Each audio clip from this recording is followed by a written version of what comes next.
Pemirsa, demikian tadi berita pilihan iNews sore yang akan menemani selama 2 jam ke depan. Bersama saya, Stefani Patricia.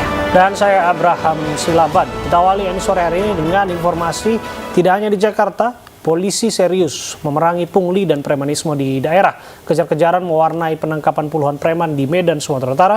Di Jakarta sendiri, 6 preman di Duren Sawit diciduk polisi.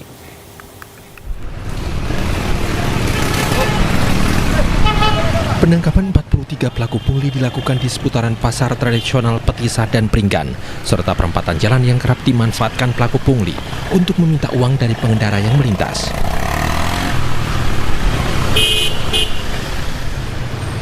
Mereka yang ditangkap kerap meminta uang berkedok uang parkir, namun tidak pernah memberikan karcis parkir sesuai dengan ketentuan.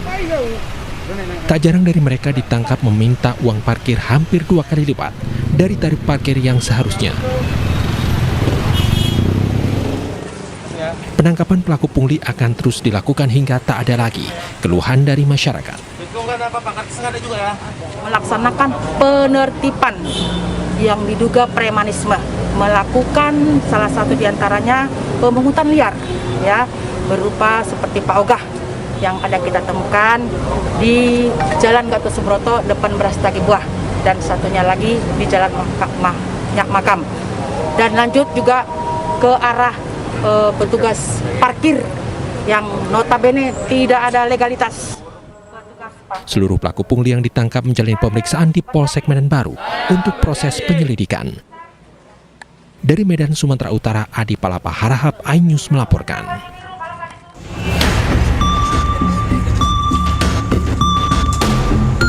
Satu persatu preman yang ada di jalan ditangkap anggota Buser Polsek Duren Sawit. Selain diminta menunjukkan kartu identitas, para preman juga dibawa ke kantor polisi untuk dimintai keterangan. Dalam operasi ini, petugas mengamankan 6 orang diduga preman yang melakukan aksi pungutan liar. 1 orang diantaranya menjalani proses penyelidikan karena kedapatan membawa senjata tajam dan diduga mengkonsumsi obat penenang.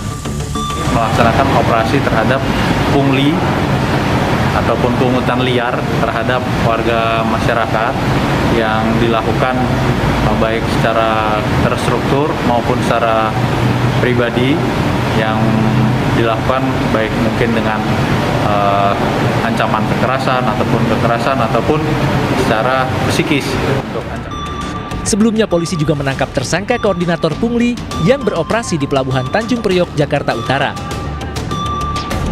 Tersangka merupakan supervisor salah satu perusahaan di bidang alat bongkar muat kontainer di Pelabuhan Tanjung Priok. Modus tersangka memerintahkan operator untuk mendahului bongkar muat truk yang memberikan upeti. Polisi menggiatkan operasi pemberantasan pungli dan preman setelah Presiden Joko Widodo memberikan respon cepat kepada Kapolri. Pak Polri, selamat pagi. Siap, selamat pagi Bapak Presiden. Enggak, ini saya di Tanjung Priok. Ada banyak keluhan dari para driver kontainer yang berkaitan dengan pungutan liar, pungli. Masyarakat mengharapkan polisi menggiatkan operasi pemberantasan preman dan pungli dimanapun agar tidak meresahkan dan memperlambat birokrasi. Tim Liputan iNews melaporkan. Polisi menangkap 18 orang dalam penggerebekan kampung narkoba di Desa Sarulangun, Musirawas Utara, Sumatera Selatan. Petugas juga mengamankan sejumlah barang bukti, belasan senjata api dan narkoba jenis sabu.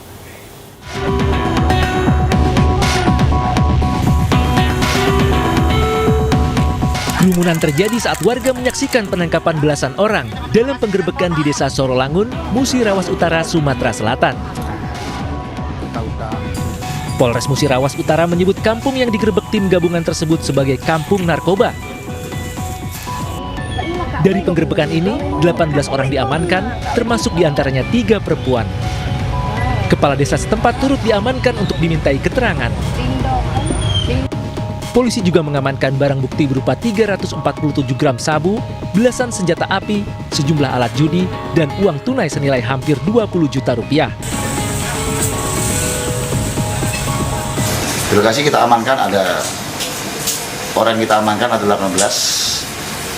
dan 3 diantaranya adalah seorang perempuan, dan barang bukti sabu-sabu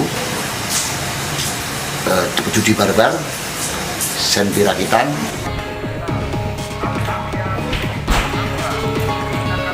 Belasan warga yang ditangkap diduga terlibat kasus peredaran narkoba, premanisme, dan perjudian. Pelaku beserta barang bukti kini dibawa ke Polres Musirawas Utara untuk pemeriksaan lebih lanjut. Dari Musirawas Utara, Sumatera Selatan, Amri Wijaya, iNews melaporkan. 4 kepala desa di Jember ditangkap jajaran Subdit 1 Direktur Reserse Narkoba Polda Jatim karena kedapatan menyalahgunakan narkotika jenis sabu. Penangkapan dilakukan di rumah masing-masing setelah polisi menerima laporan masyarakat.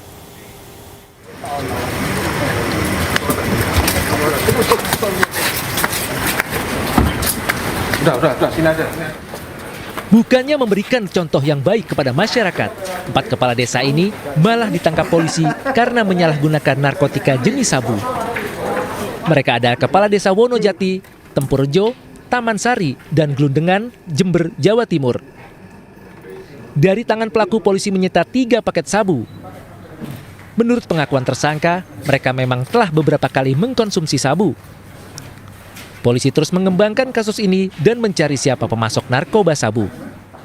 Yang diamankan adalah 3 poket dari masing-masing. Yang 2 poket kami temukan pada Kades MM dan yang 1 poket kami temukan pada Kades dengan inisial SK.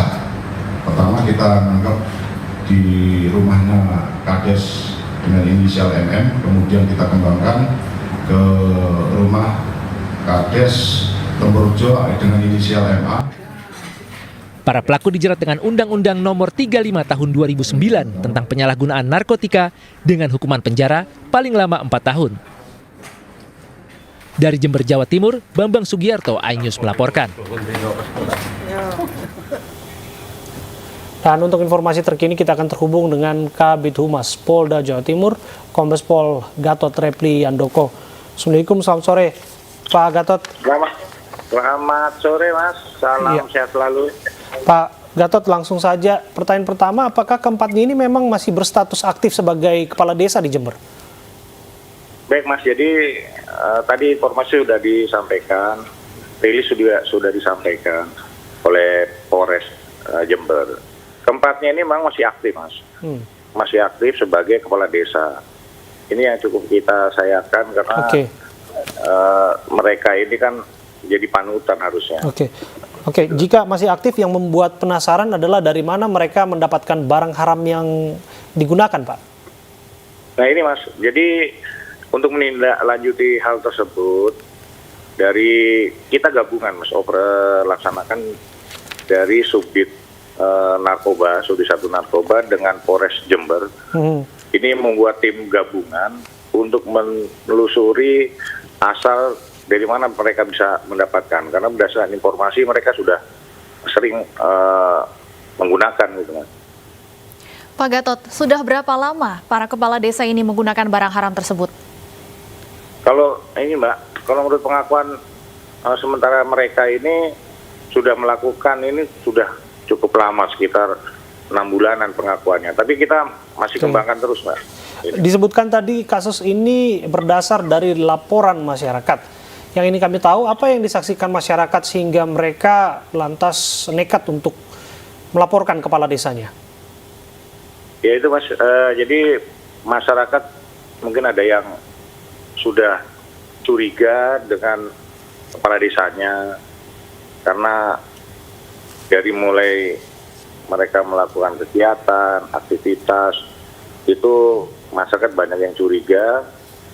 Oleh sebab itu mereka melaporkan ke aparat kepolisian, khususnya Direktur Narkoba, dan segera kita lanjuti.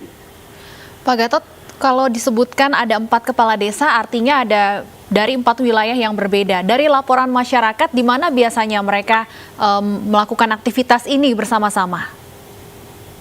Kalau informasi yang masuk, mereka sering kumpulnya di ini Mbak, di Jenggawah, di daerah Jenggawah Jember, di rumahnya saudara MM. Nah dari sini mungkin karena sering kumpul, sering mereka melakukan aktivitas penggunaan narkoba itu, masyarakat akhirnya jadi melapor ke kami. Ya.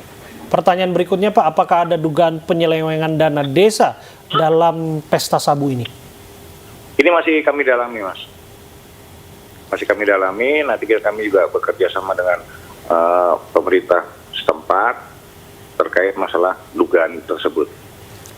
Ya Pak Gatot, untuk pasal yang dikenakan dan ancaman hukuman kepada keempat kepala desa ini? Yang jelas pasal yang dilanggar adalah pasal 114 ayat 1 dan pasal 112 ayat 1 dan atau pasal 127 ayat 1 huruf A. Kemudian junto pasal 132 ayat 1 dan atau pasal 114 ayat 1 Undang-Undang Nomor 35 tentang narkotika, itu ancamannya 5 tahun. Baik, terima kasih Kombes Gatot Repli Handoko, Kabid Humas Polda Jawa Timur atas informasinya. Pemirsa, melanggar protokol kesehatan sejumlah tempat hiburan malam di Jakarta disegel. Ya, kami kembali untuk Anda saat lagi.